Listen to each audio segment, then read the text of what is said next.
Alright, we are live. Live na tayo guys. Are you ready? Are you excited guys? Woo! Hi guys. Hello. So excited for this stream tonight. Yep. Going to have a very interesting topic Amen. as for the now. Of course, if you have questions, comments, to interact with us, leave your comments down below. We'll respond to them. So by the way, guys, my guys. By the My way, God. guys, my guys. By the way, guys, my name is John. I am with Level Up Game Nights, and today is Level Up Geek Night podcast. I'm also the Christian Geek, so we are also broadcasting live on the Christian Geek YouTube channel. And with me, we have our usual cast of yes, our usual cast of gamers and geeks to talk about this amazing topic. So tonight, of course, there is our resident chef, Inay Zamora, Hello. and the COO of Level Ups, John Z. Hi, John. Hello, hello. All right. And today we have special guest speakers, di ba? So, sino ba ang ating guest speaker? So, for this evening, have this couple, no? Have been working with this couple for quite some time now, and they have been our consultants and mentors as well,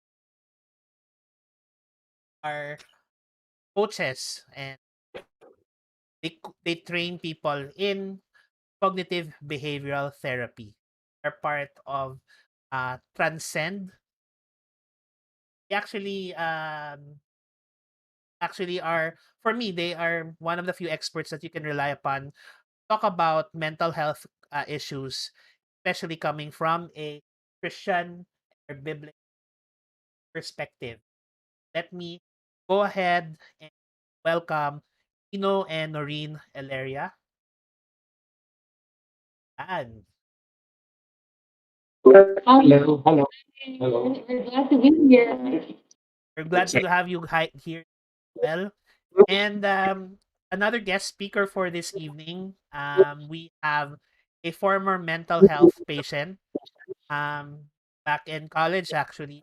Matagal na, but he has recovered from his mental health issues. Actually, he was even hospitalized, pero now he is an advocate. So advocacy niya talaga is to create awareness when it comes to mental health and to minister to others and help them in their recovery process. So let me go ahead and welcome Mr. BJ Edward Taduran or Bujo.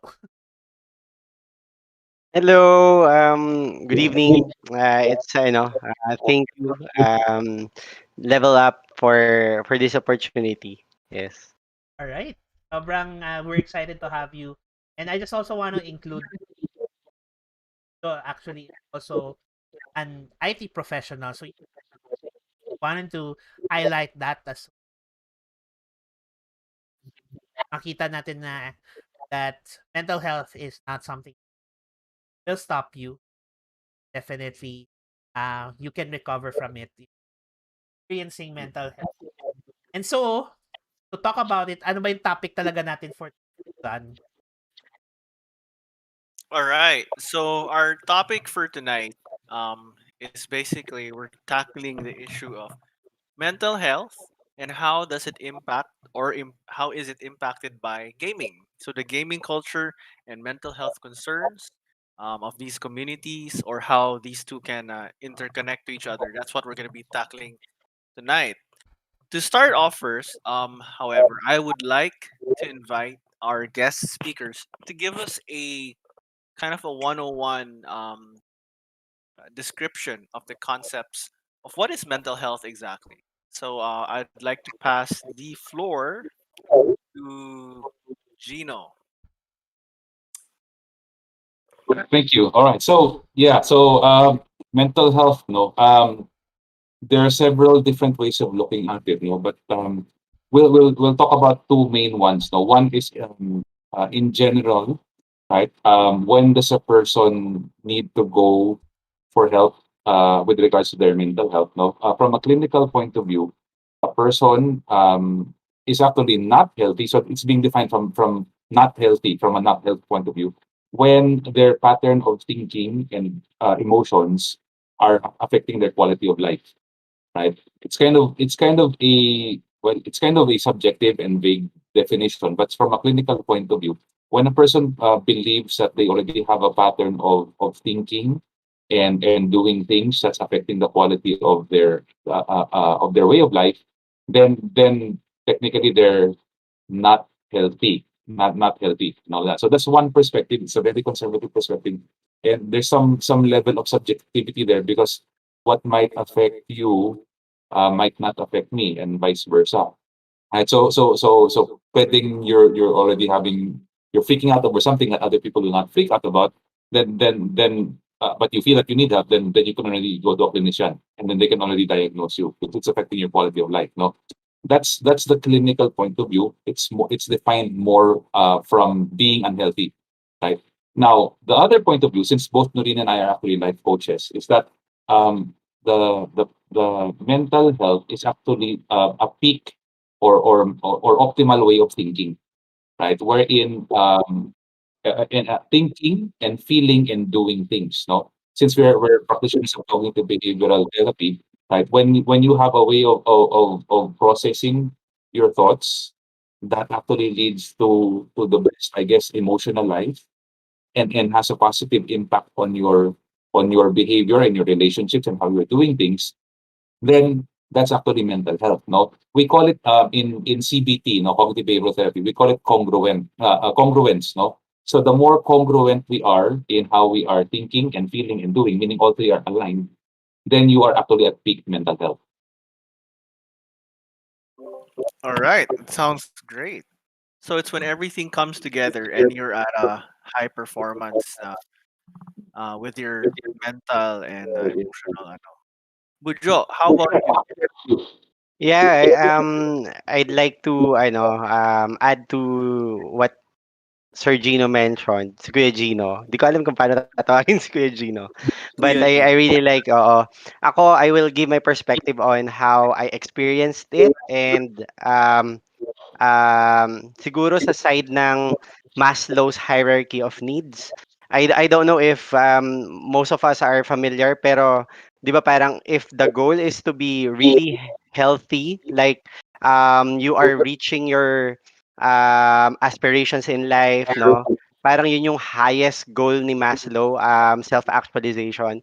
But the thing is, nasa top kasi ng pyramid eh. You need to fulfill muna yung mga lower levels ng pyramids before actually reaching that. And when you are, katulad ng binanggit ni Kuya Gino, may mental health issues ka, meaning negatively may problema ka sa mental health.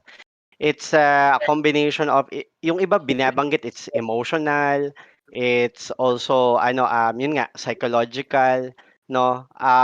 Bumababa ka dun sa ladder ng Maslow's hierarchy of needs. So, um, sometimes you are at the level na meron kang problema sa self-esteem. You can tell that you are having mental issues, but it might also be just social issues. Tapos belongingness and love needs. You can say if you reach that level, you can be depressed sometimes, no? Yung terms na yon. But there are other forms. Nagiging delikado yung mental health when you get to the security needs, meaning you are becoming a security issue to other people. Like you might think something to hurt other people. And then the worst part is kapag physiologically, hindi mo na kayang i-take care yung sarili mo. Ayun, you're disoriented, you don't know when to eat, how to eat, you can kill yourself just because you don't have the right state of mind. So, yeah, yun yung madadagdag ko sigurong experiential. I've been to the worst eh. But yeah, yun yung na ano ko. Siguro stress management din. Sabi ng yung mga psychiatrist ko previously. Yep. Yeah. Thank you. Okay. Yeah. All right. It's very interesting, Nawala no? si Nap nap JP. okay You're lang on Okay. sinabi mute. ko, Jan. Nakamute pala Oh, ako, we got sorry. it. Nakamute Okay, pala Got ako, it. okay. sorry, sorry. Anyway, ganda ng ganda ng and I like that we have a good mix of from a coaching perspective, from um what do you call this, from experts in cognitive behavioral therapy, and we have someone who is a patient, who was a patient, no, and as you can see, mukhang normal naman na siya. Akala niyo lang, joke lang. Okay. But it really talks about the spectrum of of understanding then between of what mental health is, and why I think it's also very important to talk about, no, kasi I think even until now there is some sort of stigma when it comes to mental health, and even in, especially in the gaming community, where in certain cases it can be toxic. Sometimes mental health is an issue that is not often discussed but is very, very common. 'Di ba, John? Yeah. Uh, so it is quite common in the various communities that we're in. We did say it was gaming, but gaming kasi encompasses a really large how do you say, universe, which actually leads us to the second part. So now that we have a working some working idea or sense of what mental health might cover, which is as was mentioned, diba? It is operating at a healthy level, that you're able to perform at a higher functions, aspirational goals or performance can be achieved. But the thing is, kung puro yung mental health mo, then you're removing one major block for you to live in that manner. Na you're uh, healthy, you're high performing, or even just properly performing, so to speak.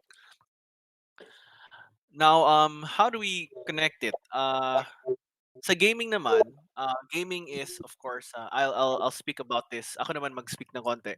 Gaming is an activity which is generally conducted for enjoyable or entertainment purposes. And this includes of course sports and all the rest, which are actually all games, although they are more on the physical aspect. So this one's what we're tackling tonight is the more what has become to be understood as the more mainstream terms for gaming, which are the non-sport type of games. So usually ito yung mga video games and other such. Um, I would just like to kind of emphasize that there are different kinds of gaming activities. The most common ones, of course, are the digital games. So alam na natin to. So video games, which can be either on computers, mobiles nowadays, and down to mga consoles. So these are large, different kinds of gaming.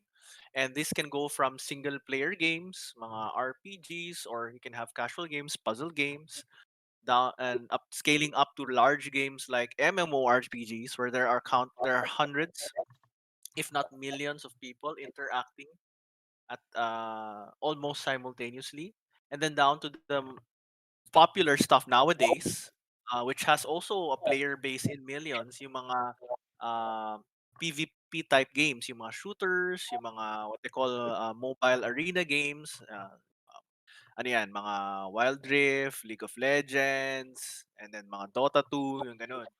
So these are all the rage right now in the digital gaming world. So they have their own communities, they have qualities and gaming aspects. And then just to put it in, you also have your more quote unquote traditional or older school gaming, your mga card games, yung mga there are many kinds. For the geekier types, you're familiar with like yung mga Magic the Gathering, Pokemon, and whatnot. And then of course you have board games, which are more familiar to the mainstream. Monopoly, of course, your family classic. But nowadays, especially in the Philippines, we had a board game boom some years ago. So people are much more familiar with different kinds of board gaming nowadays. And then you also have um, more niche activities, but which has also had a sort of boom over the past couple of years, yung mga tabletop role playing games naman, which is a very interesting activity as well because this can help or trigger a lot of mental stuff because it's like acting. Eh. It allows people, regular people, to do role playing and acting. So this is a very interesting. It's a very niche, but can be a very interesting mode of either therapy or something which we can look into later on. So we can tackle that maybe. But basically, I'm just saying that there's a large spread from digital to non-digital gaming. And then what are the differences? Just to make it really quick, the non-digital gaming types in the old days, pre-quarantine, pre-COVID, required you to interact face to face, usually with a smaller group of people whom you already know. So there are usually much higher social dynamics so involved in that. Whereas your digital games do not necessarily require high social dynamics, or it's very I like to use the term instanced because it's very small. Like, okay, you play, let's say, a popular game on your mobile phone, let's say Mobile Legends or something. It's basically a 5 versus 5 game which you play for about 20 minutes at a time, which can be with friends but usually is with random people whom you don't know. So the psychology behind the player in these different contexts, I would say is very different. Kasi sa isa hindi mo kilala, and it's highly competitive, highly intense, high paced. Yung isa naman, generally kilala mo, and then you have a much slower but intense and deeper interaction. So just to put that there are different kinds of gaming activities which can be engaged in by different people. So how do these things impact mental health? Clearly, there when you do these things, they can impact mental health and can be used to impact mental health. I would say, diba? And that's where I leave it off, and where we dive and merge everything into one. So, John, will you lead us to paano ba yan? Ah, okay. Yun, thanks for that introduction to gaming, no. And one of the primary reasons we're talking about this is that we have observed that many gamers, especially those who are dedicated gamers, generally have a lot of mental health issues that they are dealing with, that they often use gaming as a form of uh, coping mechanism, no. Okay. So I guess one of the things that I wanted to ask, and this is a question that na ano namin is, why is it that many gamers, I mean from your perspective, and maybe we can also come in and we will answer this question, no? Why is it that many gamers have shown symptoms or seem to have a predisposition to mental health problems? Yun. Okay, so that's a very good question. I wanna tackle it big picture first and then narrow it down, no? So when we say that someone has a mental health problem, meron tayong idea in our mind what that looks like, right? Meron tayong idea in our mind what that looks like, no? And you'll be surprised, no, that technically speaking, yung mechanism of the mind behind the person who might be addicted to games and all of that is probably not going to be different, not too different from the person who's addicted to alcohol, right? To something else, or even workaholic, something like that. No, so yung pattern of thinking is usually the same. No, it's just that I think about the gaming piece, no, the gaming element of it. Mas madaling mapansin because it happens younger, right? Like for example, an alcoholic doesn't become an alcoholic until they're already siguro teenager or older than that. Workaholic definitely kung nagtatrabaho. But then yung sa gaming kasi, I would say that It provides the coping mechanism very early. right. Because you can have a child who's actually addicted to games as early as 3 years old. Pag binigyan ng tablet ng parents, naglalaro maaga sila matututo mag-Minecraft or something like that and all of those things, no?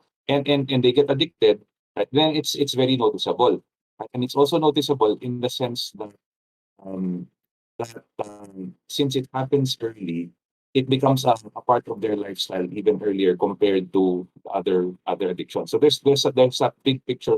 There's that element of how we perceive it that hindi necessarily unique yung psychological challenges ng person who's a gamer, but it occurs a lot earlier. Now, drilling down, right, from the big picture, drilling down dun sa actual gamer, and I do coach gamers, no? I do coach kids who have been brought to us because their parents are saying, hey, our son is a gamer, they're hooked on games, on gadgets, they won't put down their phone and all of those things. Now, there is something unique also to gaming, right? Because the thing about gaming, since kids get addicted to it at a very young age, it becomes part of their psychological development, right? So honestly, I'm at the point where I don't know if it's a chicken or egg argument. Is the gaming the cause of the psychological problem, or the psychological problem is the cause of the gaming? Because technically speaking, It can be either. it can be either.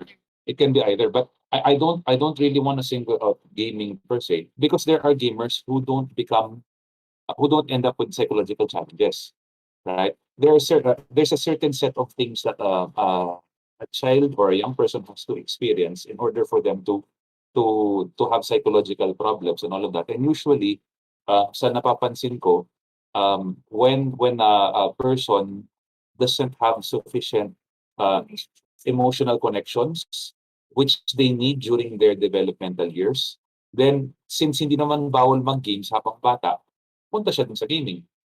That's where they actually develop their psychological makeup and all of those things, no? Right. Right. Parang surrogate mechanism. Yes. Yes. So Ah, so it becomes a replacement for I'm going to go to a bit of medyo geeky, no, neuropsychology, kasi we have a requisite amount of neurobiological activity in our brain. No, we need hormones like dopamine, serotonin, endorphin, and oxytocin, among other things. No, na on a regular basis, nati-trigger to ng interactions natin Right. with other people when we're growing up, and we need to have that triggered by our relationships with the people around us. And Right. tasks that also we're able to do at Yeah. home on our So it's an experiential sort of thing.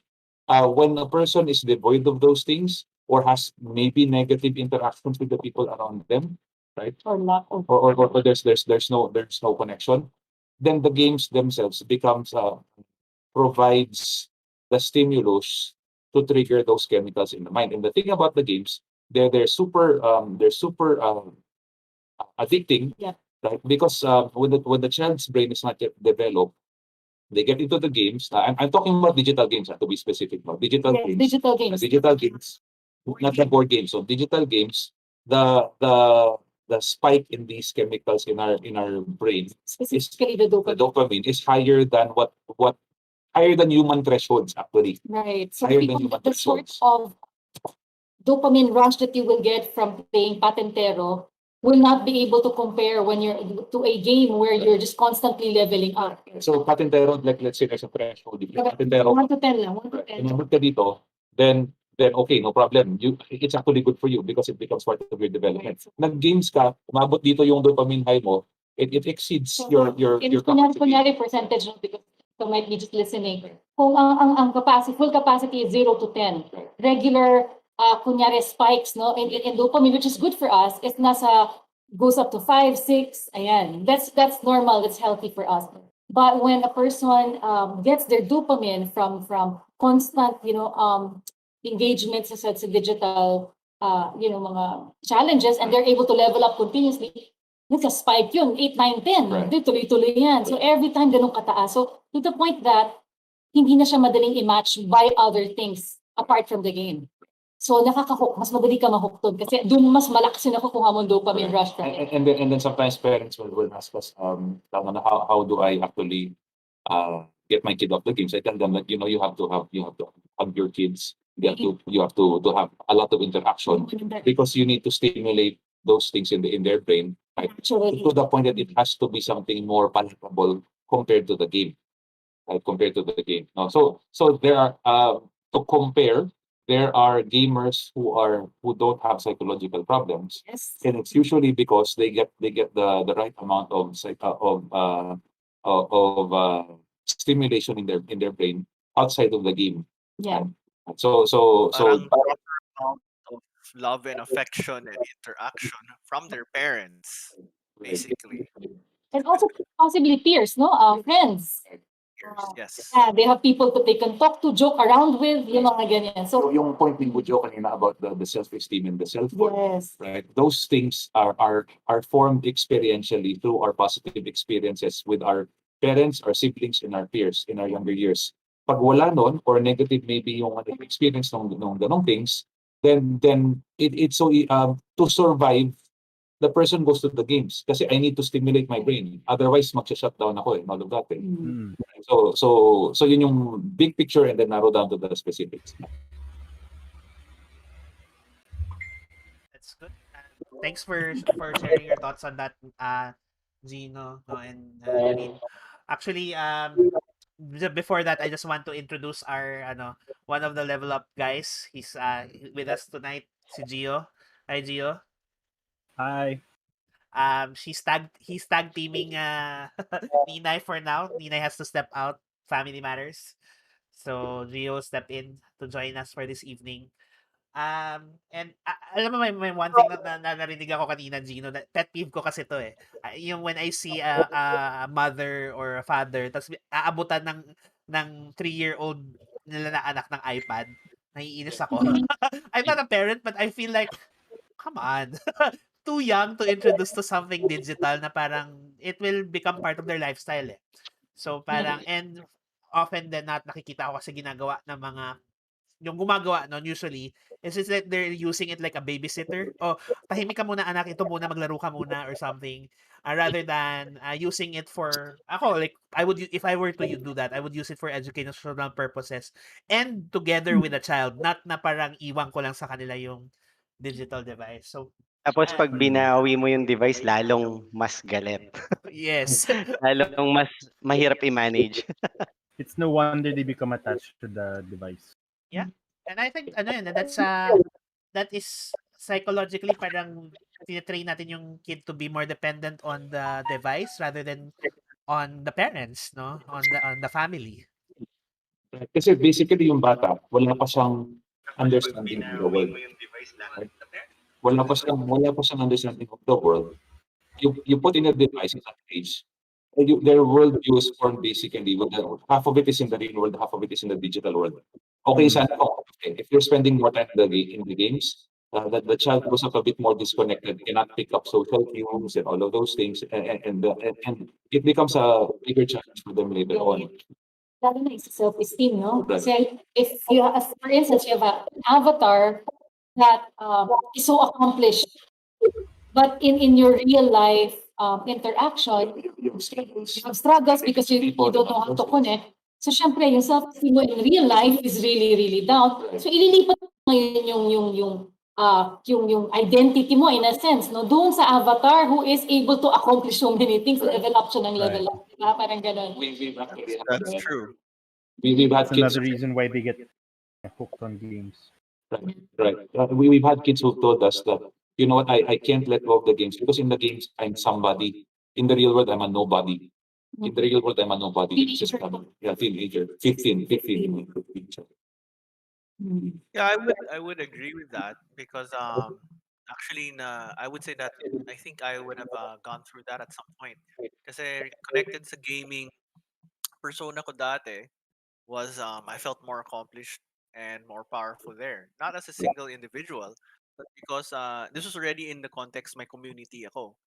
So parang it's real kasi when you don't have the kind of support from your world, and this is not even applied to teenager. I think for early 20s na ako dito, late teens to early 20s.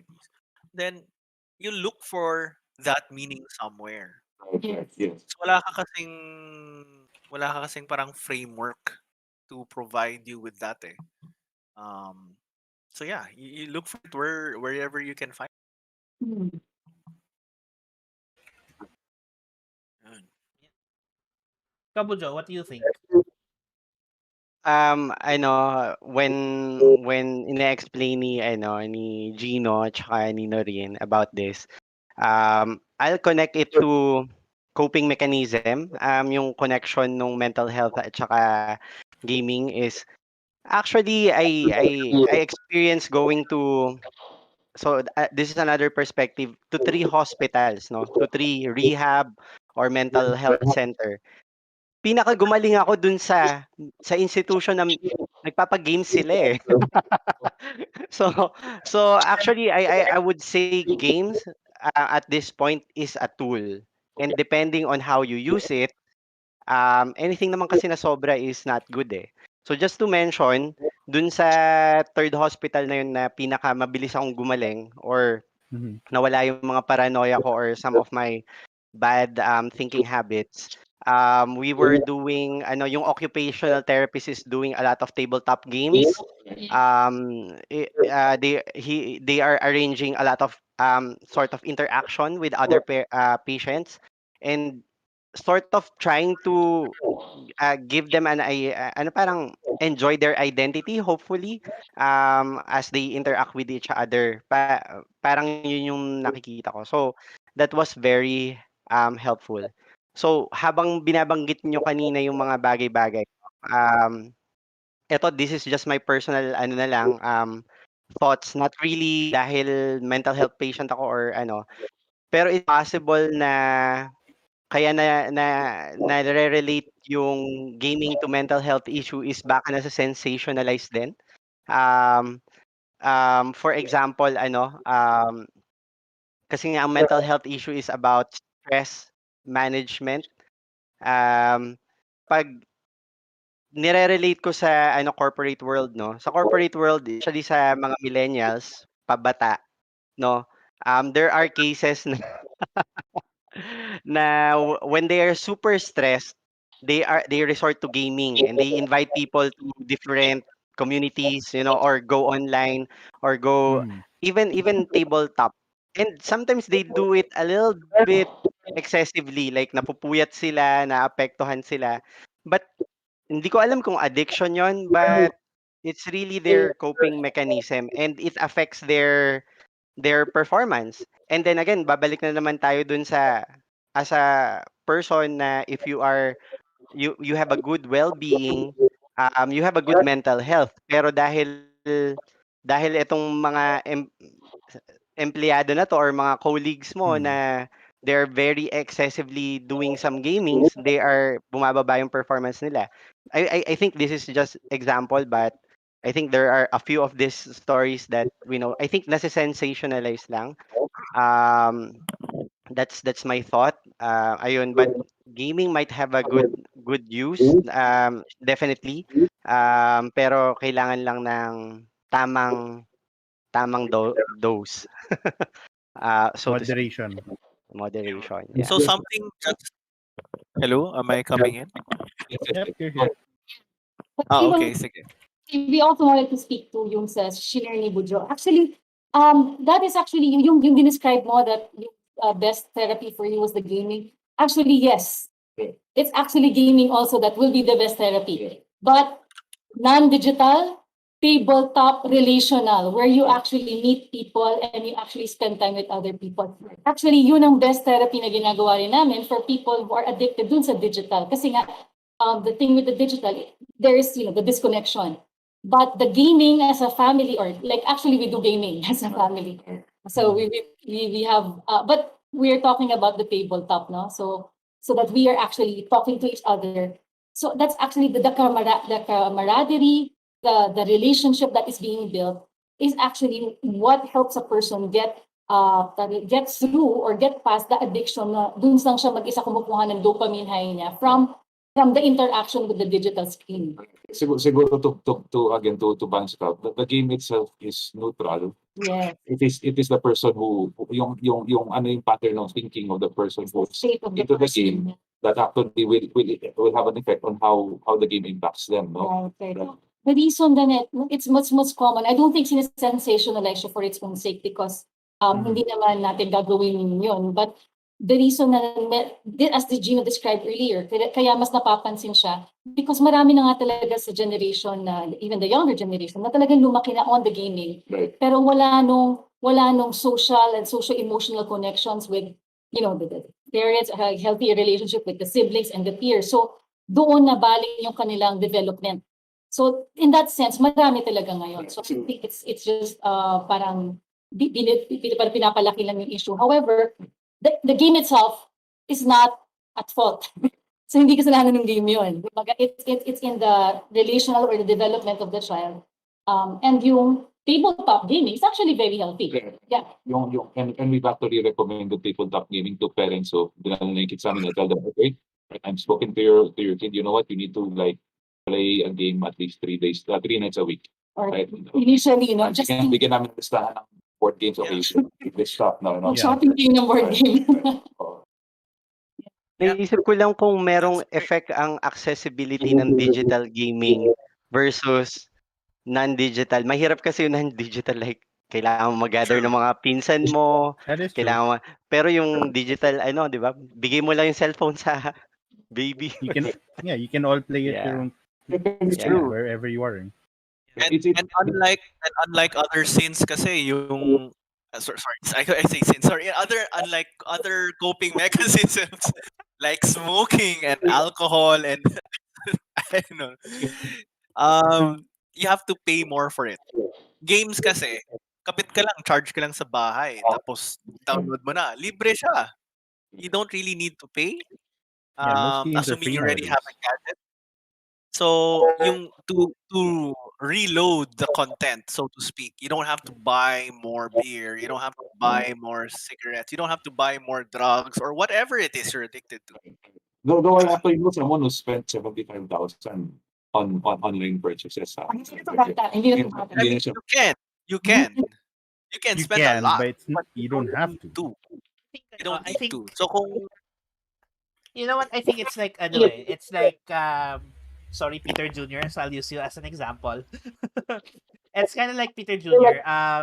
He shared this in his testimony that he played a digital game Hearthstone, which is basically a card game via a digital app, no? And technically you can play that game for free. It's free. Hindi mo na kailangan magbayad for the game itself. But what he did was he paid extra for the special cards and the decks so that he can and he mentioned I think spending around $500. And I'm like I can't even imagine doing that. Spending that much, right? So I think it's in that I guess for me makikita mo parang bordering na siya on addiction. Parang bordering na siya on it's more than just a coping mechanism. It's something that they are deriving a lot of pleasure from na yung ganon. Well, sorry, yun nga. And I think he himself would say na parang he would admit naman, Peter Jr. would admit din naman na parang it is a form of addiction yung nangyayari pag ganun yung nangyayari sa kanya. That particular season of his life, addicted siya because he spent thousands of dollars.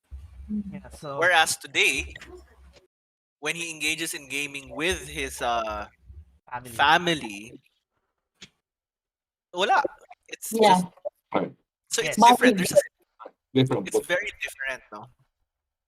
May certain common elements na nakita natin, di ba? When you're playing by yourself, the disconnected versus when you have an actual relationship with figures within your gaming context. So that's what I'm seeing. That's why we actually love this your community, guys. You know, we have sent one or two, people to get to know you and hang out with you. Because it's healthy. It's healthy kasi social interaction yung key. Yung unhealthy gaming sa digital it's because a person is disconnected from Right. people around them, no? But if they have those connections, mas malaki yung chance na hindi siya ma-addict. And of course, may caveat, no? Yeah. May age element. The younger Yes. the person gets exposed to the games, mas prone sila Addiction. to addiction. So like for example sa amin, yung kids namin, 12 year, hard science, 12 years old yung cutoff. Pagdating ng 12 years old, pwede na sila ma-expose sa digital, no? In all of those things, no? So prior to that, ano kami, board games kami, real games, No, even up to now, ganun ginagawa namin. Actually, I'm glad that you mentioned nga, board games, and I think that really is one of the primary reasons when before the pandemic, one of our primary reasons for building communities was, rather platforms that is through board games. Yes. Well, kasi video games kasi, yeah, you can communicate with people online, but the tendency is it's not face to face. So there is a limited interaction, if any, no? Sa board games kasi, Yeah. it's a community building activity talaga. It allows you to interact with people on face to face. It allows you to um, talk to them, no? And yung talagang mafo-force kang mag-interact. And I think it's perfect that you mentioned that for families to do this. Kasi I think primed ang board games for them talaga to cause, children to interact with their parents, parents to really try to talk to their children, no? And sobrang ganda ng idea. But since we move to a digital age now, kasi wala, hirap talaga mag-gather ng tao, pandemic pa naman. I think this is where um, digital forms of Board games. board games actually are also have to become more accessible. What do I mean by that? Actually, people may not know this, but there are digital forms of board games. Mm-hmm. There's a platform online called Board Game Arena, boardgamearena.com, that you Yes. can go to, you can interact, you can go to Zoom, for example, or what we use, Discord, and then you can go there and you can interact with playing a board game online. Or you can play games like I think uso ngayon Code Jackbox, names. no? I think people are familiar Mm. with Jackbox games, which are party games. Um ang very popular ngayon that people are playing is Among Us. And I was surprised to hear that, like, even it's like sina what do you call this, sina Peter Jr., their group are familiar with Among Us. So I'm like, okay, wow, it's that popular. So, and because these activities, these games actually force people to interact with each other, eh. Napipilitan ka talagang Mm. makipag-usap sa ibang tao, to talk, to give comments, to give so parang there is more of a bonding that is created rather than yung standard na I win, digital you lose. games. That's it. Yeah, yeah. So yeah, and so anyway, for anybody listening, we at Level Up, we're open to play with you guys. If you want to join us, play with us, we're open 24/7. No, just kidding. But you can join We us. welcome it.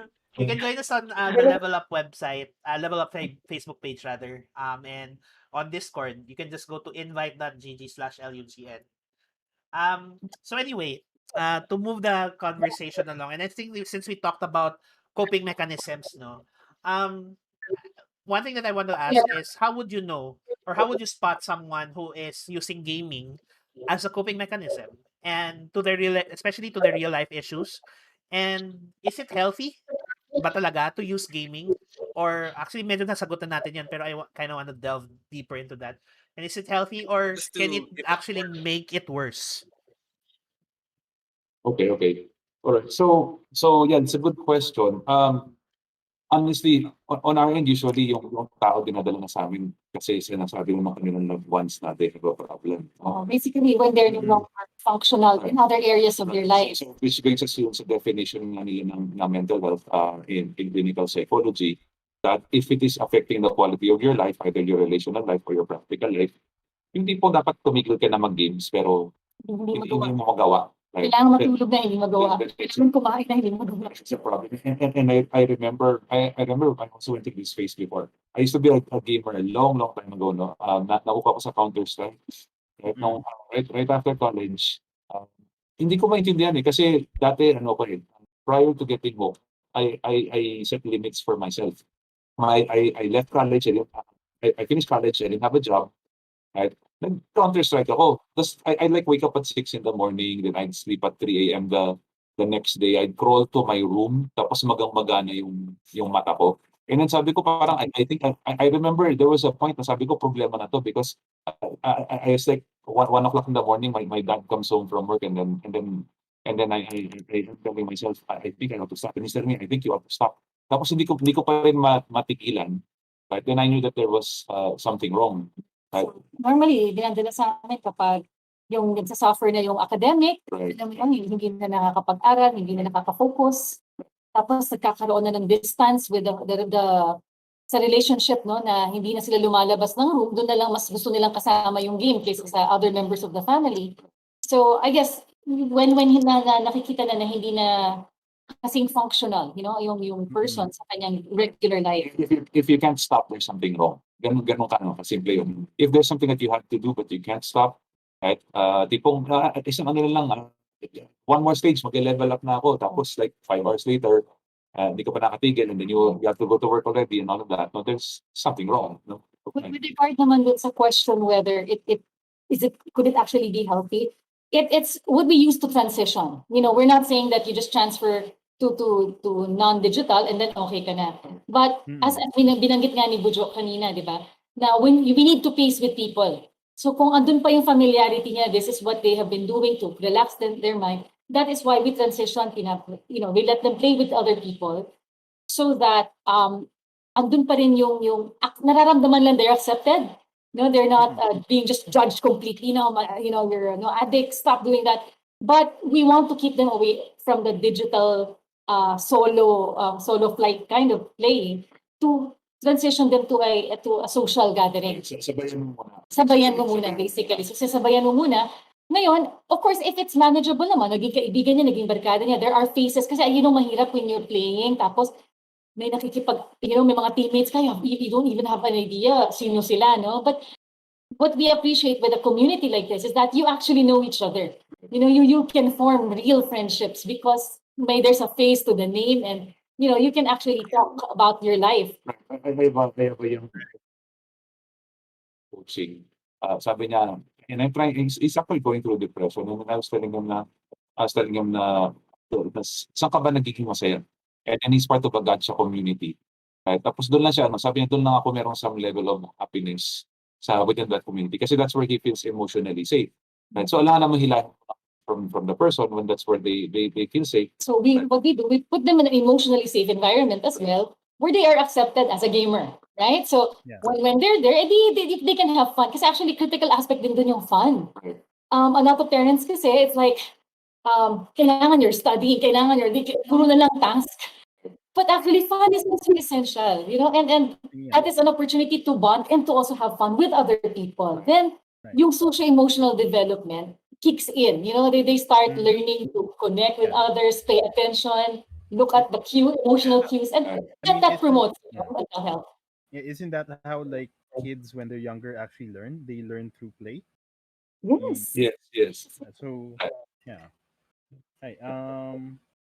Yeah, we have a question. I like You what guys don't mind. you mentioned we have a couple of questions. Okay. Yeah, there is a question from the comments, a viewer. Sige, viewer Vincent comments tayo ng Houson konti. asks, what can you suggest to parents of a child who is the classical outsider, bullied one, especially since the actual social interactions don't meet the supposed dopamine levels? Right. Gio, sorry, you're very faint. No, could you Really? you're very faint. We can hardly hear you. Let me read it again. Yeah. Okay. Yeah, so it's from Vincent Houson. Right. What can you suggest to parents of a child who is the classical outsider, bullied one, especially since the actual social interactions don't meet the supposed dopamine levels? Okay, so let's see if I got it right. Suggestion to the parents of a child who's kind of like an outsider. The child is the outsider. Outsider, right? A typical bullied one and all of those things. Well, I guess it goes back to the relationship of the parents. Does the child actually relate with the parents? Does the child actually feel emotionally safe the parents. And sadly, we've actually met a lot of children who don't feel safe with their parents, right? They don't feel emotionally safe. Safe with They their parents. they don't feel like they can open up. They don't think they can express their emotions. And all those things. So it starts with that really. That the child actually, I think children don't get born as like an outsider, right? Yes. Developmentally speaking, the child up until 7 years old, right? It's called the imprinting stage. Whatever they see or experience, that becomes part of how they are internally. If they're not getting sufficient interaction to develop their comfort level with other people, then they're going to end up like an outsider. I was actually I'm actually very introverted, no. Actually, I grew up very introverted in all of those things. And when I look back at it, I didn't want to be introverted. It's just that I think in our household everyone was introverted. People didn't really talk about their feelings and all of those things, right? Mm. So I didn't learn to actually be comfortable with people until I was much older, no? So yung bata hindi yan pinanganak na Outsider. outsider. Naging outsider siya kasi kailangan encouragement. So He probably did not experience emotional security in his current environment. So what would we advise that parent? Definitely work on that relationship. Right. How do you work on that relationship? Learn to connect with the child. Right. Sadly enough, just of course, hindi naman to parenting seminar, no? But Yeah. many parents, they only interact with their children when it comes to checking on have they accomplished the task that they were given. So, nagawa mo ba yung homework mo? Nalinis ba yung room mo? Para that's the only So you interaction. could say in this Become case, Yes, go na, ahead. na gaming can actually be used as a medium of fun to build connections with your kids. Yes. yes. Diba? Which is what we've been saying. Actually, we've been saying. So this is a positive again, this is a positive impact of gaming and fun with kids.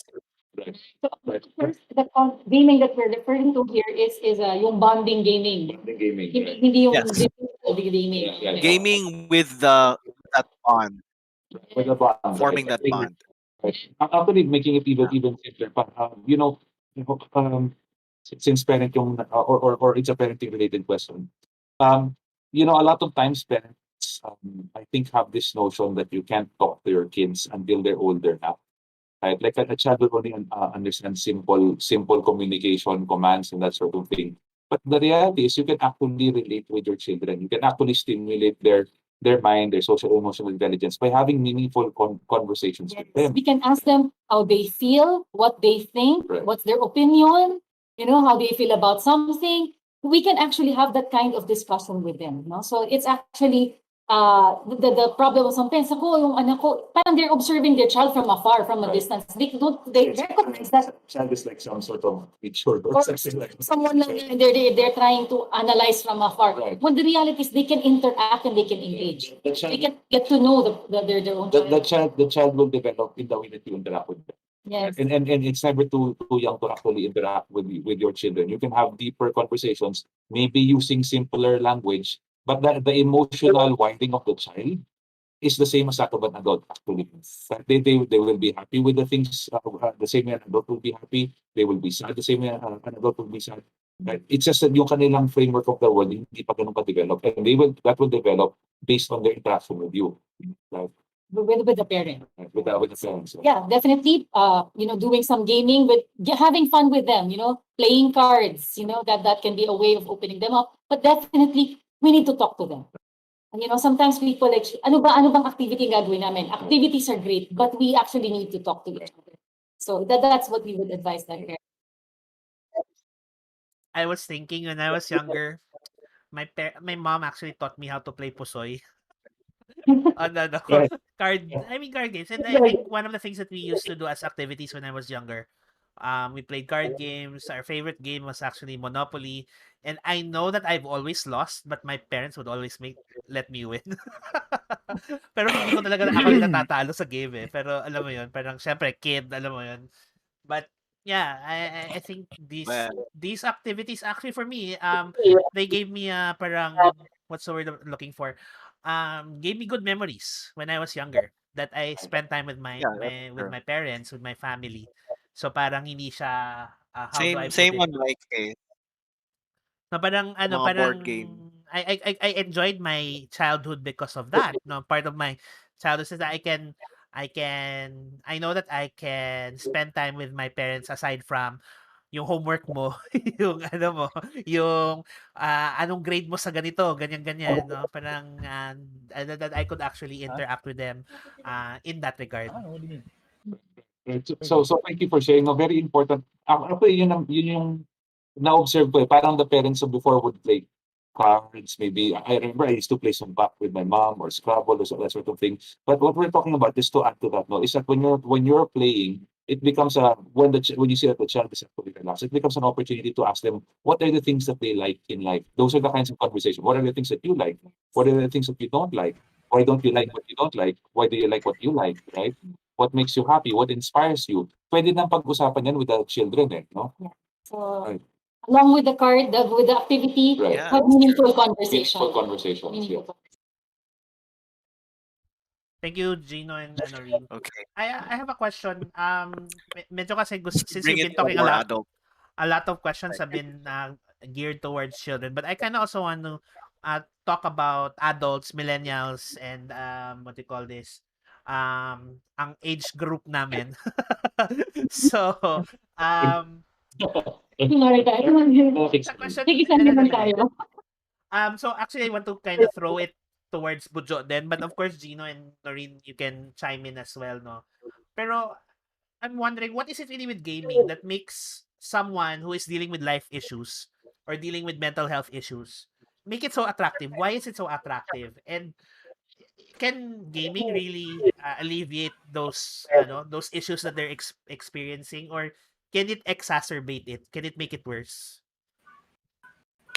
Sige, eh, yeah, I think best pa rin sina ano Gino at saka Noreen to answer this in yung mental state part, but just to answer that, yung yung um they say yung um for example yung mga productive adults, ayan yung mga productive adults, um they sometimes procrastinate in what they are doing that makes them productive, and they use gaming to procrastinate. They say pag nagpo-procrastinate hindi dahil sa katamaran, ayun, kundi dahil daw you are relieving attention, a stress na probably na mabigat sa'yo from whatever you are doing that makes you supposedly productive. Ayun. So actually nakita ko to with with a motivational speaker, si Shade Zaray, who actually mentioned that na it's really a fear management yung ginagawa ng mga tao, and gaming is dahil nga accessible siya even for millennials and those who are productive people who are doing it. Will it ex- exacerbate? Can you repeat your question regarding that? Will it make it worse?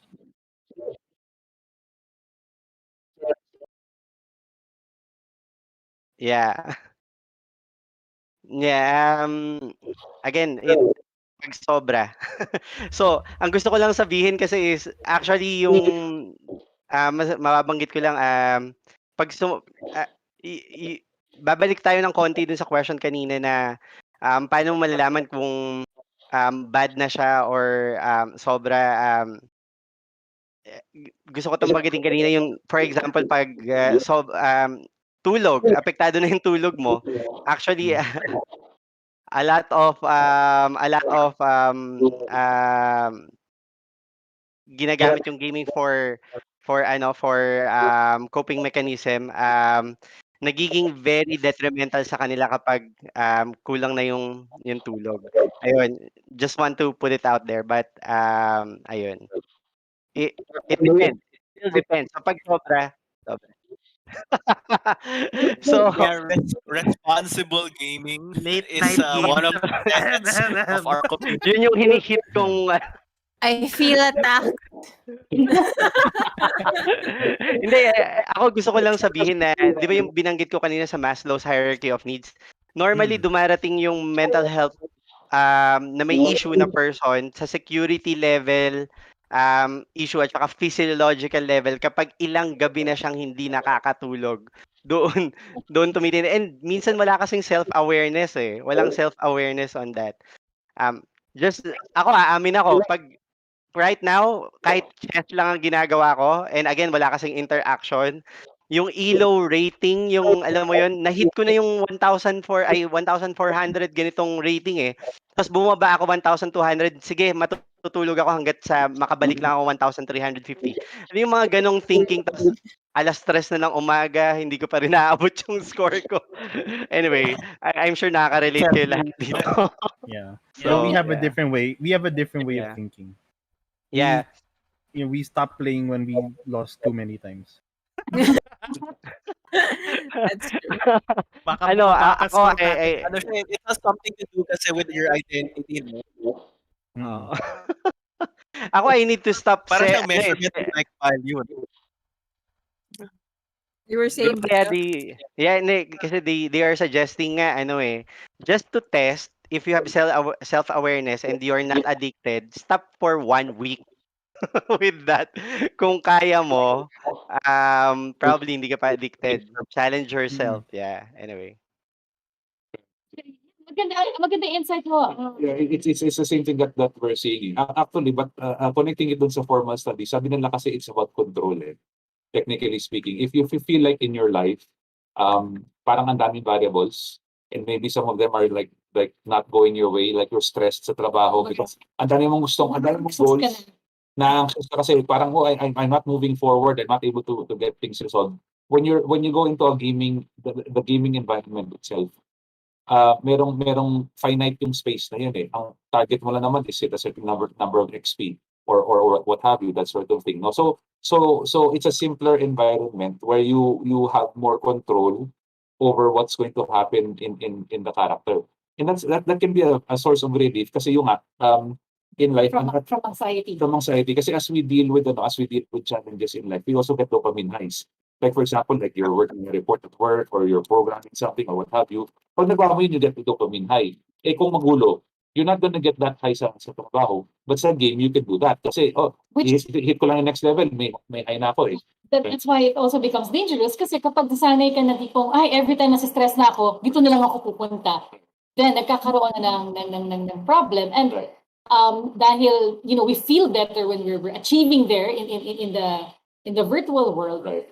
It's very easy yung binanggit ni Bojo kanina to start neglecting na yung real world. And actually, what happens when we get into that state, mas tataas pa yung anxiety natin sa real world. So mas Mas nahuhook ka pa lalo dun sa game. Parang it's a vicious cycle. Yeah, so maganda yun. Challenge yourself kung okay, nasa na ba ako? Maybe I can pause for a week and see if I'm actually still functioning, well in my or every so often find a different way of releasing the stress.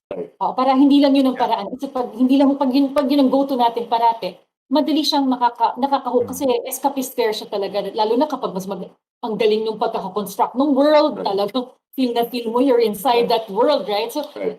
it's very engaging. I remember when I was, I used to be an investment banker, no? Tapos pag sobrang stressed ako, I'd pull out old games, yung Fallout 2, yung alam ko na, right? Kasi nga control eh. Alam ko to, kabisado ko to, pag ginawa ko to, mag-level up ako, that sort of thing. As opposed to there was a point I stopped playing new games kasi for some reason yung newer games mas immersive eh. Ayoko nung immersive, masyado mahirap. Gusto ko yung luma. Old school. School. Marami ko yung mga lumang games. Nag-alarin ko, kabisado ko na yan. Di may control, may fulfillment, that sort of thing, no? So that's why it has to be managed. Right. I love the term of self-awareness. Develop the self. I think that we touched on the topic of yung parang it becomes a cycle, no? Kasi like for example, in my case, when I experienced situational depression, 2019, na parang I came to a point where I was just overwhelmed with what was life giving me. I would go into games and then I would go into games that are single player because I tend to play a lot of single player games. So I don't really interact with people, and then I would watch a lot of videos that I don't have to interact with people.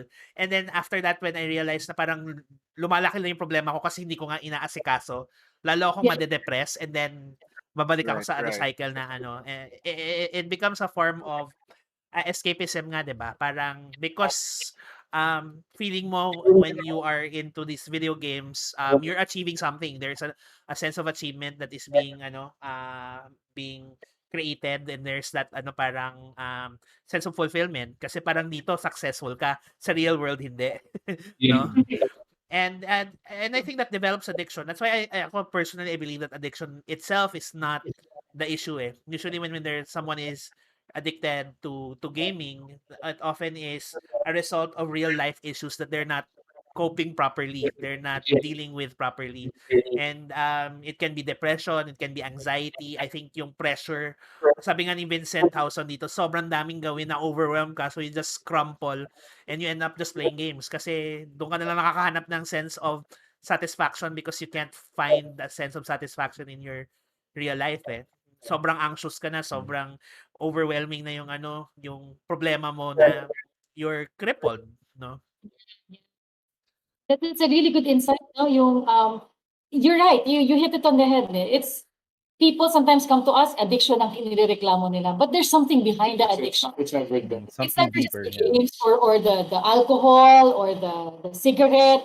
There is a reason for why the person is finding their solace. Those are just behaviors. You Parang want these are just symptoms, no? Yes. So may pinanggagalingan yun. And yun, that's why we, like yung binanggit namin ni Gino kanina, when it comes to gaming, usually we investigate yung developmental needs kasi syempre sa amin, mostly children yung dinadala or teenagers.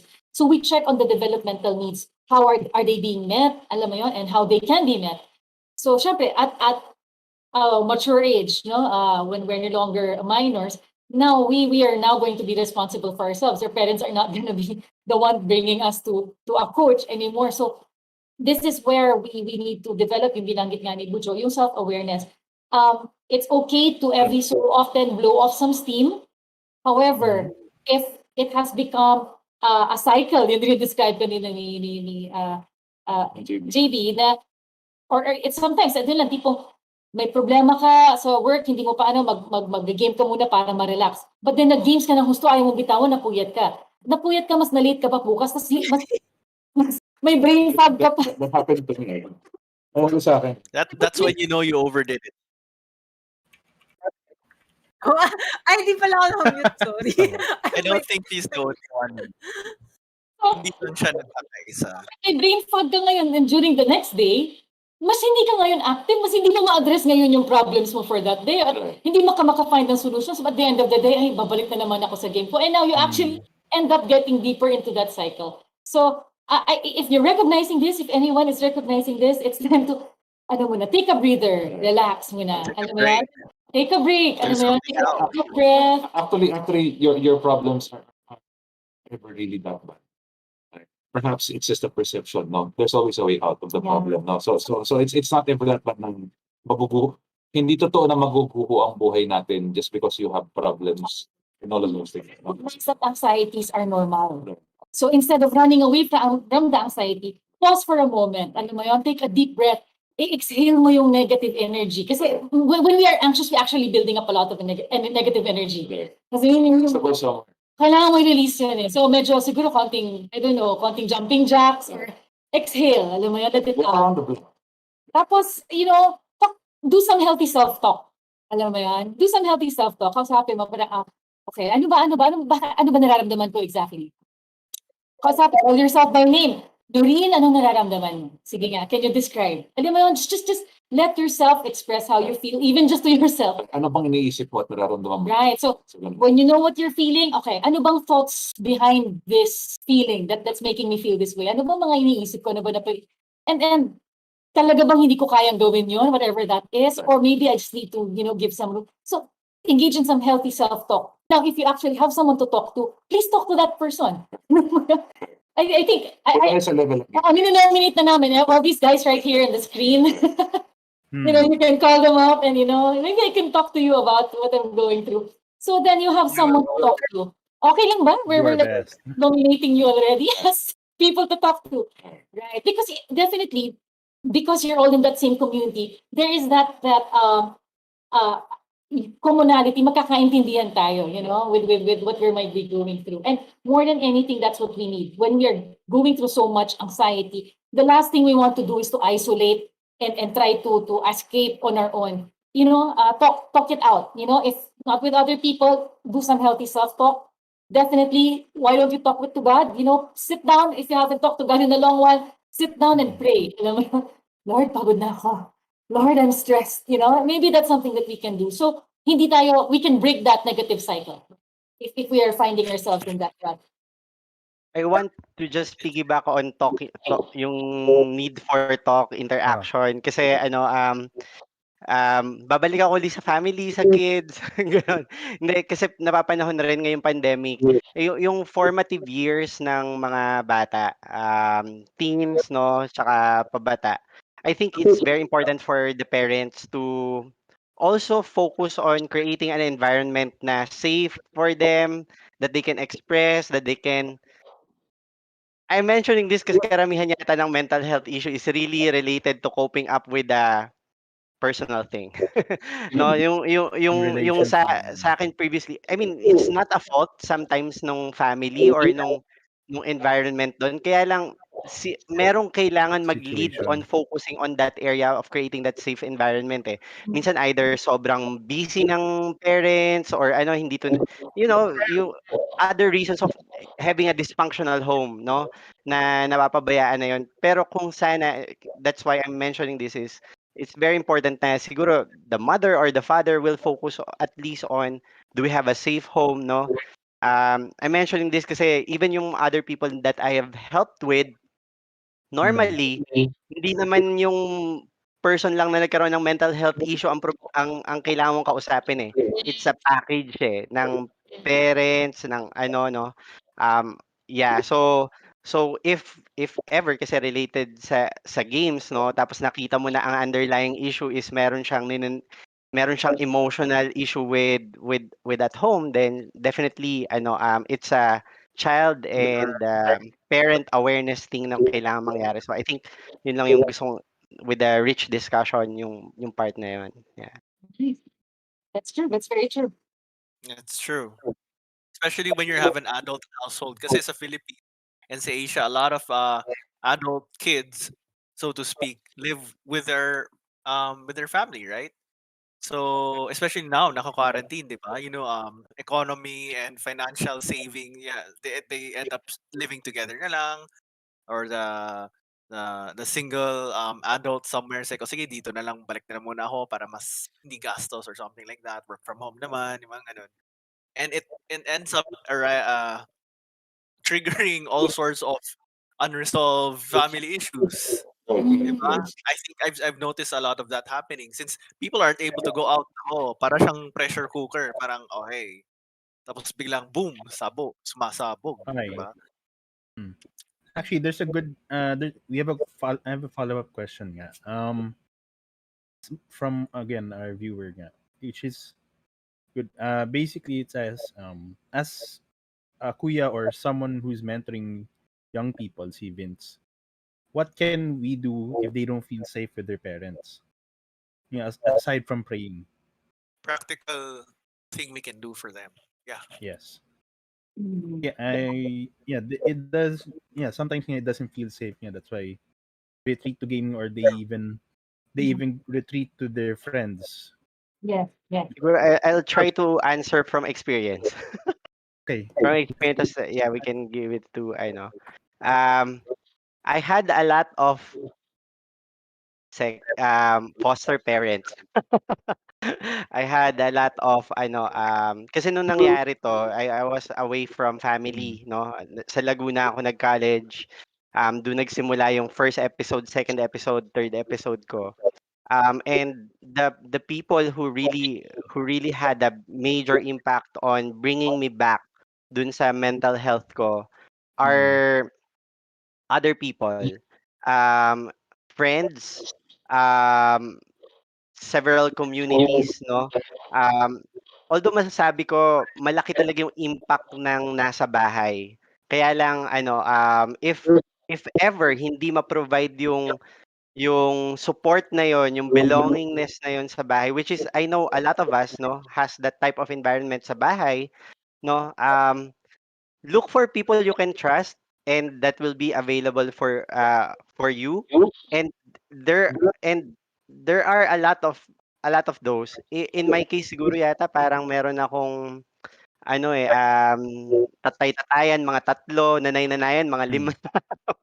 Gano'n, tapos mga kuya, ate, gano'n. And siguro yung it helps sometimes to express it to your parents then. Maybe try. I mean, kung tingin mo it's not a safe environment, pero just try. Kasi minsan they change as well. And once na nag-change sila, nalaman nila na they can interact with you. Now, I'm really happy kasi siguro nag-mature na rin ako, nag-mature na rin yung family dahil medyo medyo mabigat yung experience na nag-cope up. Ngayon, in the family, parang mga best friends na kami mga siblings. Best friend ko yung nanay ko at saka tatay ko. And it really helped me a lot not to be far away from from that stress and ano emotional yun issues.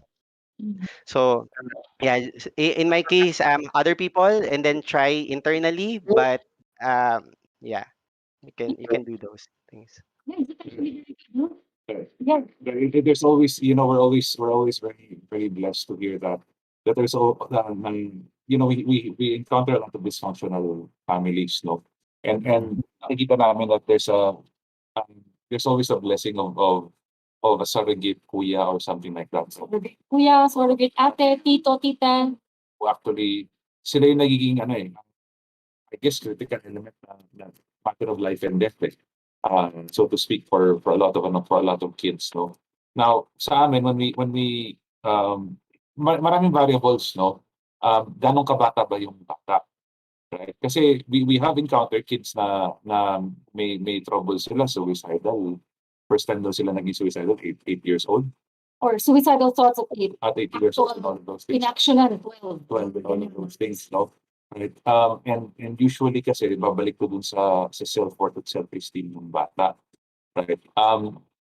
The reality is sometimes the home environment can be really so toxic that instead of building up the self-worth and the self-esteem, nakaka-bring down sa bata. If you are acting as a kuya to a child, no, Okay. or an ate, on one hand, medyo malaking ask to for you, no, but on one hand, you want to give the child an opportunity to speak and share to you. Yun yung immediate thing that you can do for them. The second thing, really, if you are mentoring them and not just acting as a sounding board, magandang to I guess learn how to build up yung self-esteem ng bata. This might require some bit of research on your part, reading up. Maybe you might be like baka you're in your teens or in your 20s, tapos you're mentoring yung kid, no? The child needs building up. They need to have a role model in terms of life skills, yung standards for life skills. They need to have a space where they can have emotional security. They need to affirm yung identity ng bata. Kumbaga, kikilalanin that we all need to feel accepted as we are. We're not talking about mga base or bad things. So, but yung design natin, yung temperament natin, the child needs to feel accepted. And then finally, the child needs encouragement for their potential. If in the meantime, you can talk to the child in those areas and actually kind of build them up in those things. That will already go a long way to build their self-worth and their self-esteem. Now, yung stretch goal dyan, really, is actually try to build a relationship with the parents as well. I know that's already difficult. Ikaw na nga yung sumasalo dun sa kid na may mga issues and all of that. No? But if you can also build the relationship with the parents as well, without siguro hindi mo bibitbitin yung mga issues ng bata, galit ka rin sa magulang ng bata. Because many parents actually mean well, but they don't know. They don't know. They could have been there for their kids in this way and all those things. Yes. Build the relationship with the parents, and when you reach the point na nakikita ng parents na, close ka sa anak nila, close ka sa kanila, then maybe you can have a conversation with them about where their kid is at and all of those things, no? Okay. So yun lang yung three things that come to mind. Mhm. So it's Agree. relationship I building, think no, Vince is like on both me. sides. Yes. Okay, okay. Sorry. I wanted to chime in. It reminded me of this. John and I attended this parang another talk on Mm, gaming addiction before. They had case studies, and one of the case studies was about this kid na I forgot kung grade schooler or high schooler. Basically, it was broadcasted in the news na parang lola pinatay ng anak dahil pinagbawal mag-gaming. So parang in a sense sensationalized yung sobrang sensational yung news, 'di ba? Parang alam mo, and siyempre, Mm. the way that it was reported, it seemed like that the reason for the death or for the violent action was because of gaming. Parang gaming yung what do you call this? Yung uh, uh, dahilan. what's yung parang naging dahilan or reason, parang it was the one that it was villainized Sorry. in that storyline. But they delve deeper down into the story of this person, of this kid, they found out that the kid was being physically abused, no? And yung coping mechanism niya was to spend time sa computer shop with his friends. At nung pinagbawalan siya ng lola niya, at ano, parang napagalitan pa siya and everything. Parang something just snapped in him because He's ito na nga lang yung escape niya from his reality. What do you call this? Kukunin pa sa kanya. So parang parang he snapped and stabbed the grandmother. Parang ganun. Tapos the grandmother ata was found later pa kasi the kid was in the after the incident, parang the kid was in the computer shop pa na naglalaro. Parang ganun, something like that. So if I remember correctly. So yeah, that's obviously a lot of issues there, no? so parang ang reality doon na There's parang a lot nakikita of mo issues there. ang reality makikita mo talaga na this kid had issues at home. They were being Mm. physically abused and it wasn't just because the kid was addicted to gaming kaya pumatay siya, but because he felt that his last sense of parang escape or last sense of joy was taken away from him kasi nga yun nga because of what his incidents are, and I guess that's where um this this kid had no other outlet at wala siyang napagsasabihan na nangyayari sa family niya. The school did not know, no one, not his friends did not know about what was going on sa life niya.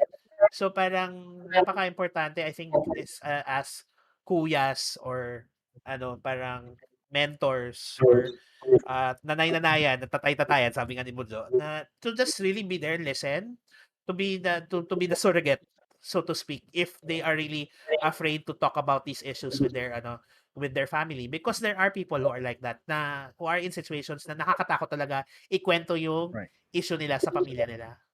Mm, Yeah. So first things, a listening ear muna. Yeah, definitely. Actually, I gusto really sabihin ko, believe that. the answer is love. Love. Just to bring a little levity. It's a little cheesy, but it's true. It's You cheesy, know, Oh, I but it's mean, true. Yeah. it's cheesy but true. Kasi we're seeing that a lot of the issues with regards to mental health in general and with regards to the escapism, the coping of gaming, it's a lack of a loving atmosphere wherever you happen to be. You can be as a child, na age wise you're a young child, or you could be an Mm-hmm. adult child, and it still is a present. Actually, you know what? Honestly, I see so many adult children over the past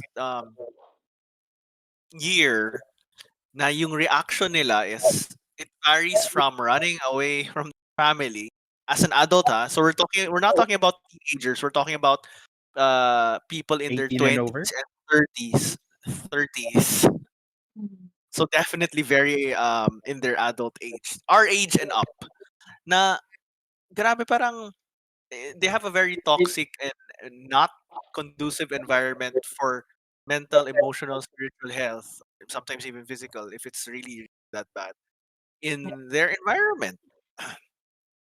And nagiging escape mechanism yung games, yung mga geeky hobbies, yung mga ganun. So I guess this one's the one thing to tying things together is the health issue. You are unhealthy because of a reason. Yes. Yes. Yeah. You're unhealthy because of certain things affecting you or a lack of something. Just like in physical health, you need sleep, you need to eat, and you need some form of exercise. Right. And of course, no foreign substances affecting or harming you. So mentally and emotionally speaking, this can also be the same. You need Yes. a good expression of fun, a good expression of productivity, and yung mga negative, emotional, you have a way of defending or processing. Pero most of the time, we don't, which is why all the outlets are. We have all these sorts of outlets, which as I'm getting it in certain doses, can still be very good and useful, but when over indulged, can form part of the problem. Right. Yes. I think ano rin, I think this is where it's so important we talk about having a listening ear, having an open mind. And I think this is where the church needs to also address it because the church itself, no, and we are all from the same church. Na let's face it, no, that the church in general, not just our home church, but the church in general tends to have a negative stigma or negative outlook when it comes to gaming. And so parang we often attach that this person has mental problem eh nag-gaming kasi. Yung ganon, may ganon tayong ano, so parang as if we stop gaming it will resolve the issue. Mm. And I think we need to parang tayo as ano para to allow people who have real life problems whether they're gamers or not, is to they should feel free and open to talk about their issues to people without fear of judgment, without fear of the stigma that they might even kasi kaya nga nila hindi sinasabi kasi they get it from their homes already eh. And they get it from Mm. probably their immediate communities, 'di ba? Paano kung sa church din gano'n din yung attitude natin na parang may automatic judgment tayo of what they're going through. Mas lalong hindi sila magkukuwento and I think that's as mentors, as disciplers, as, influencers, yes, influencers, but as people who influence others 'no, within the church that we should be open-minded to listen, to hear their concerns, hear their problems, and not automatically judge what their problem is, no? And whether that the issue is related to gaming or not is irrelevant para sa akin. It's more of ano ba pinagdadaanan nila? Ano ba nararamdaman nila? Let them be able to express it and talk about it. And then that's the way that we can actually help them address their concern. And 'di ba? Parang hindi siya mangyayari kung hindi tayo makikinig. No? That So actually applies to all forms of addiction, actually, or any form of yes, yeah, any form of coping mechanism. So we don't just attack the behavior because we think it's a behavior we don't like, but we understand the person. We recognize where the person's coming from. So very good insight there. I have one last question. I just quick lang, sobrang quick lang i-address lang natin because I don't want to end with this question na ano Angi. It's from one of our viewers, Rolter Dave Lee.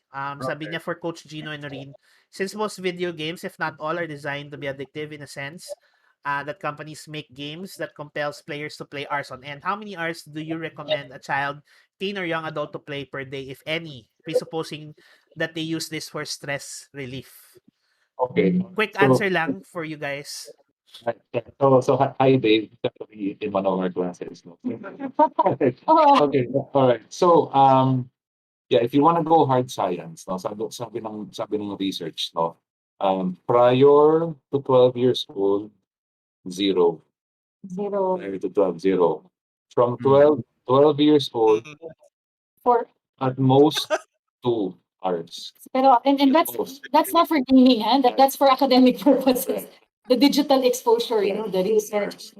Okay. Siguro 1 hour for the game or 30 minutes, something to that effect. And then, After that, supposedly increments every year increments of 30 minutes. but of course, these are just, hindi ito carved in stone, a general, Right. Those numbers are based on yung capacity ng human brain to actually process yung mga dopamine spikes that we get from interacting with the games. So prior to 12, 0, right? 12 is after 12 to 14, 2 hours. 14 onwards, 30 minutes additional increment and all of that. Tawag doon, until mag-reach ng, well, I'm not saying naman every 30 minutes. So pagdating mo ng 30 years old, hindi ka na natutulog or something like that. No? But it's as a loose rule of thumb, ganun siya. Yes. And we actually apply that to our kids. No? Tapos, of course, when we are much older na, then this is self-regulation. talaga. Self-regulation, no? Because, yes, it's true. It's designed to be addictive. That's the only way they will have continued business, di ba? The idea actually is that let's be more conservative with our screen time until we reach 25. Supposedly 25 onwards, yung brain natin hindi na ganun ka I guess malleable according to the games and all of those things. So, Kasi yun lang, remember, more, ito, as a coping mechanism, we would suggest, play the game for fun, play the game for bonding, but we feel that it's not the best way to let out the stress. Oo, kasi buong araw ka na nga sa computer because you're working, tapos yung stress relief mo, computer pa din. Right. Diba? So, we need to get up, we need to... If you want to adult, try mo lang to, no? After a day's work, try mo 30 minutes of light exercise. Right? Yeah. Chest, Yeah, you're not gonna like work out to try like have abs and stuff like that. Just get the blood going. 30 minutes lang, right? 30 minutes lang. Get the blood going. Yung mind mo kasi mag-reset yan eh. Right? And then tingnan mo if you still want to play. Oo, so it actually will provide better stress relief if we actually move every other part of our body as well. So, ayun lang. So, wag nating gawing gamot yung gaming, no? I'm stressed, go back to game. I mean, gaming, it can be fun. See, Everyone's stretching, yeah. Gaming can be fun, but it's not a need. Let's remember, it's not a need for stress, So, yun lang, expand natin yung ating stress management, no? para sa 30-minute buffer after your work to do something na hindi gaming, just something, get your blood going and all that. Some people actually, instead of getting themselves excited, chill down. And some people, they will cook or something like that. Basta a 30-minute buffer of doing something na hindi work-related, so hindi siya stressful. Hindi screen-related. Hindi screen-related. Yes. Buffer lang. And then tignan mo afterwards, if you still want to play that long. No? Kasi usually, and I actually did this for myself because I used to also play games to relax. No, just a bit of exercise afterwards would go a long way. Just, hindi siya hindi ka mag-gym. Just get the blood going. Yeah. And yun nga, or do something, cook. Right, You cook. know? Cook. Clean your room. Right. Something like that. That will just completely change the part of your brain that will be working. 30-minute buffer. Usually kasi pag nagawa mo na yun, it will be easier to regulate the gaming afterwards. I want to hear from Bujo as a millennial, sa working professional. Ikaw, what do you think? What is recommended number of hours of play? Since I just want to say that kasi si Bujo plays a lot of online chess. as a self-regulating adult. So again, I'm not the best person to speak about this, no? Kasi I had a fair experience of sumosobra. So dati I play rapid chess. When you say rapid chess, 25 minutes kayo both opponents. So 50 minutes if you will play intense na hanggang to the last second, then binaba ko yun to 10 minutes to 5 minutes. Now I just play 1 minute games kasi kasi kung hindi tatagal talaga ako, and you know me, I handle careers of other people, and medyo intense ang information security. So I do not let siguro just a break sa work ko, or promise just 3 is maximum. Tapos I do yung game hiatus to ensure na hindi ako addicted. So I do that, and to be honest, sometimes sumusobra sa 1 week. Yung 7 days is I heard it from actually from the pulpit, from I think from Peter Jr. Yeah. pero I sometimes once I did 7 weeks, napapansin ko I'm doing something. I parang kaya ko pa minsan mas habaan nakakalimutan ko na siya. But sometimes ano eh, yun nga, gamitin lang enough to distress, just enough. Have fun, no? Mm. To reset my brain. I think those are the positive impacts. Pero I don't do it even for 1 hour, for 2 hours. 20 minutes minsan. Yeah, sa akin. So, yun. Yeah. Maybe, yeah, that's a good recommendation. Personally, like for Okay, thank example, you. gaming sa akin is not the priority eh. I mean, in terms of prioritization, I have a lot of things that I prioritize. Like work, ministry, and stuff. And so parang Mm. when I do have gaming time, parang okay, I'll play games. Pero kung wala akong time to play games, hindi ako maglalaro. Ganun yung ano ko, yung for me, personal retreat how I treat it. So normally I would say 1 to 2 hours a day. Mahaba na yung 2 hours, 3 hours na ano. Pag minsan nga, actually the past week, sabi ko nga, medyo madalas akong online na playing games. So parang kailangan ko ng i-manage na. There needs to be that, I guess, self-awareness talaga, no? And management of time. Yeah, Sabi ni Chris in true. the comments, sabi niya, I firmly believe in strong accountability in the household. Sabi niya, I had to be accountable to my wife in my gaming time. Like, I had to put the order of priorities in place. Like, I first have to do all my assigned household chores before I could do my Magic the Gathering card thing or my choice of games or RPG games. Also, sabi niya, I have to intentionally put a time limit to my games. And I think that's important, no, na pananglagyan ng Mhm. time limit. In Level Up, sometimes nga nag-ano kami, oh guys, 11 na, o 12 na, hindi ka, ba't nandito ka pa, ba't ka naglalaro ka pa? I You think, said you'd be going ano, offline. without being, Yeah. without being it na parang we are bossing each other, it's more of lang a reminder, it's this time na time check, no? Dapat pa ba naglalaro ka or should you be doing something else, no? So, Good. it's It's important to helping each other being a yeah, there is for me importante talaga yung accountability and a community that will help you be accountable. Because let's face it, even if you're a part of a small group, baka mamaya ikaw lang naman yung madalas nag-gaming sa small group. Ano nangyari, Budjo? Anyway, yun nga, parang sometimes baka ikaw lang nagge-game sa small group nyo. So who else is really going to keep you accountable? And honestly, I find that mas madalas maging accountable yung other gamers with each other than Yeah. with people who don't have any idea what gaming is, 'di ba? Or they're not into Because gaming. So, they know it personally how bad they can get. Parang, Yeah. Yeah. yeah.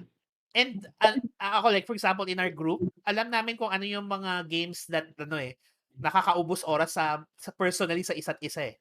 So alam mo yun, parang if I see someone playing for example The Sims and it's 4 a.m. in the morning or alam mo yun, may mga ganun na we get know your each thought in other mind. eh well enough. So, and that's just an example. I mean, we play like different games like FPS, like Valorant, or like John and I have been playing, Did and John Gio have been freeze? playing Final Fantasy, and like lately, we got into Ragnarok online. Then, no? So these are we know what games we're playing, so we know how to self-regulate and to regulate each other. No, and I think that's where accountability is important. And accountability, I guess, is more hindi man valid, but more is stronger when it's between believers. No? Yeah. When it's between believers. Kasi wala namang, ay ano ngayon ang accountability kung hindi kayo believers, di ba? Parang wala lang. But it's different pag believers eh. Kasi alam nyo rin yung cost of, I guess, the cost of, what's the word I'm looking for? For not listening, I guess, to accountability. No? yeah. Right. So And then yeah, we praise God for you guys that you are there to for the bigger community, I guess, no? Of other gamers. well, So it's something we hope we can, just like discipleship, it's some practice that we hope we can pass along to each other and that others can pass along to each other, diba? yep. So, hindi pwede isang person mag-hold ng hands ng lahat, 'di ba? Hindi kaya ng pastor 'yun, 'di ba? So, just like what we know, one man cannot, the only man who could save everyone is Jesus, but we're not God. So, we have a limited bandwidth we can sustain for a community, and it's just hoping that we can just pass it along. Yeah. Yung pagkaka ano With yeah, support ng isa't with that being said, no, we have actually request of having like a part two or part three on this discussion, and I think we have had a really good discussion. But one of the things that I'd also like to talk about is more of how do we support each other, yung parang specifics, and we didn't get to discuss that much. Maybe next time if we are free, and maybe talk about ano then issues where people we mentioned this people who are in esports where the pressure is strong to perform all the time, but when they're offline, how is their mental health? How do we this is something that was is also an issue to be discussed, no. So I guess with this as we close now, I just want to hear from Bujo and from Gino and Eleria, Gino and Noreen. for our Parang like final words on this topic before we close closing for the evening. statements. Yes. Sorry. Yeah, okay. So, mental health issue, I like this, from several psychiatrists na meet ko, that really helped me, no. Ang bottom line daw niyan, it's really stress management. Ayun. And sometimes there are really uncontrollable things, no, na nangyayari sa atin kaya yung stress natin is matindi and we're resorting to these coping mechanisms. Um uh it might be insurmountable what you are experiencing right now, in terms of stress. Medyo pupunta ako sa extreme side, no? Pero to address people na really having a hard time and really failing sa kanilang mental emotional health, no? But siguro relegate control, not um um yung babanggitin ko lang na in my experience, even the closest people around me, it's not their fault, pero I know they just don't know how to do things better and it stresses me out, no? Baka ganun rin kasi yung nararamdaman ng ibang tao dito. And in my case, release the control, I mean, to someone who really can do something in your life. Naalala ko, what really triggered me to being healed is one doctor, psychiatrist, telling me, nakita ko na lahat ng cases, um, and there's really nothing impossible when you surrender everything to Jesus Christ. Yun. I mean, wherever you are, whatever it is you are going through, baka sometimes not hindi tao ang solution, hindi changing the process or um, we're built to have a relationship with God. So, yeah. So, yun. So, Amen. do that surrender, yeah. Nice, nice. Ako rin nakuha ni Bojo. Oh, maganda. Yung Yeah, yeah. Siguro on just to add to that, no, following that idea, remember that there's always hope. And siguro just like that psychiatrist that Bujo is talking about, we've also seen a lot of people heal already. Okay, so it's sometimes it might feel na ito na hopeless case na talaga. Hindi, it's actually not true. It's actually never hopeless.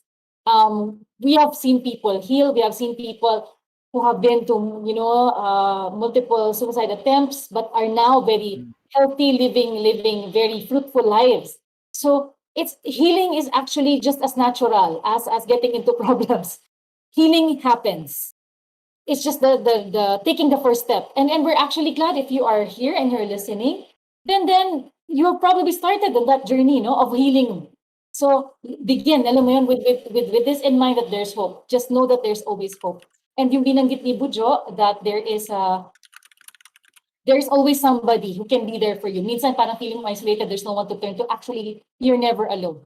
You actually always have someone who will hear you out and will be able to hear all of your concerns. And that is God. You know, yung self-talk na sinasabi ko kanina, you can talk to yourself, you can talk to God. Wherever you are, even now, it's good to reach out to these nice gentlemen and women here. But even where you are right now, you can have, after this podcast, you can, sit down and talk to God about how you feel. Bakit ko ba nararamdaman to? So, start with that, and then just know that there is always hope and that you can always heal. Right. And for my part, um, well, I think they're speaking already to the ones who might be going through the gaming, challenges. Um, siguro it's good to understand na na the reality in our life is that we tend to think that whatever it is that you're going through, yun na yun, right? So maybe it's easy to think that the game is the only way for you to get out of your problems or challenges or what have you. Maybe you find that you're in a dead end. Maybe you find that you're going nowhere, or there are things that you have to deal with that you can't deal with anymore. Maybe you're like that guy who says, in the games I feel like I'm somebody.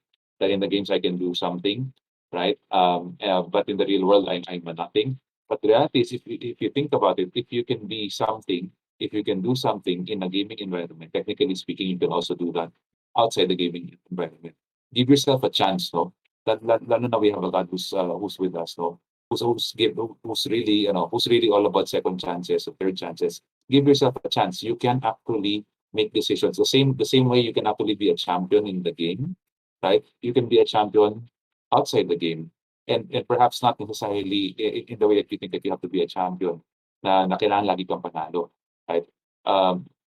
If you're going through struggles, right? You're already halfway there. Just being brave, just being just trying to slug it through on your own, right? Why not see it the rest of the way, right? Why not actually give yourself a break, give yourself a chance to maybe to ask for help, maybe to ask for to talk to someone, right? That's where the winning actually happens. No, you don't have to run away from these things, right? You can actually apply yourself to experience that a deeper and more meaningful victory in your life, in your real life, as opposed to in the game. And once you actually make those choices, you can actually go back to the game later on and say, once upon a time, diyan ako panalo sa maliit na bagay na yan. Dito na ako panalo sa Ngayon, to. pag-ibig na ako sa'yo. I can play this game without any fear or risk that I might get trapped in it, kasi it's just a small part of me that used to be the biggest part of me. So yun na, so that's it for us. Thank you, Gino, So, Noreen, Gino, and Noreen. Bujo. Yes. Sobrang Yes, busog. thank you Ang for dami joining naming us. natutunan for this evening. And I think let us invite you again next time on this topic kasi Mhm. mukhang very A popular lot of eh. We'll people enjoyed Naghahanap the ng topic episode definitely. tonight. 2 and 3 eh. So yun. sure, of course, no? It's a Yeah, good. we just have some ideas to hash out with you guys for a possible upcoming episode, which seems to be quite requested. Okay, okay. So, ayun. Yeah. And Right. so ano lang, just so to wrap off this evening, um Level Up Game Nights, and this podcast, Level Up Geek Night, is really designed to create that awareness in issues that are being tackled by geeks, by gamers, and the like. And so, one topic, ako personally, this is close to my heart, ang mental health, and it's something that I wanted to create awareness. And as what do you call this? As Christians, it's something that we should talk about, remove the stigma, and it's something that we should, I guess, normalize the conversation. Yun, not normalize the issues, but normalize the conversation. And so Yeah. we invite you guys, if you have further questions regarding mental health, gaming in general, And or even any kind of and geek life. geek life, We're just looking for a to community go to ahead be and with. communicate to us. You can message us via Facebook on our Level Up uh, Facebook page, Level Up Game Nights, where you're watching. Or you can, or those who are watching on YouTube, you can also message me there. We also have a community group that you can join. It's also Level Up Game Nights community group, so you can join that as Mhm. well. And where our Discord server is. Our Discord is invite.gg/lugn. This is where I we, pinned we it in the normally comment. hang out, play games, and support one another. And so we have regular Bible activities study. aside from podcasts. What do we have, John? Ano ba yung mga activities Sometimes natin? we have movies. Yeah, so Gio Well, said it. okay. We So watch movies. scheduled activities is we do have Bible studies, themed events, And we do have watch parties also as well. That happens quite a lot. And then mga just everyday hangouts. So parang you can treat it like a digital coffee house that you can go to with your friends. Yeah. Just to hang out Mhm. and just say, oh, kwentuhan, chill tayo Yeah, dito. sometimes we just Ganun. listen to We music. also try to be productive, so we also learn languages. We Language. have Japanese There's language two. lessons and Chinese Mandarin language lessons on a regular basis, and we even do like exercises together. We need to restart a lot of that. Nag-taper off, but we used to do that regularly, like 3 to 4 times a week. So that's something that um people can expect to join us. So parang for us, it's yes, I'm gonna use a very hipster term, holistic. We have a holistic view of gaming and geek life. No, that's the gaming and geek life doesn't have to be what do you call this, in the basement na mag-isa lang, but it can be a community of people who support each other doing productive things while enjoying the hobbies that we enjoy. No? No? And of course, at the same time, really honoring God in I all don't of think that. it's trendy. It's Sorry? yes, amen. Yep. So, yep. So that's it It for this should be. It evening. should be. That's it for me. This is again John B in behalf of Level Up Game Nights. We bid you adieu. Bye-bye. Bye, Good guys. evening. Bye. See you around. Bye. Mhm. Mhm.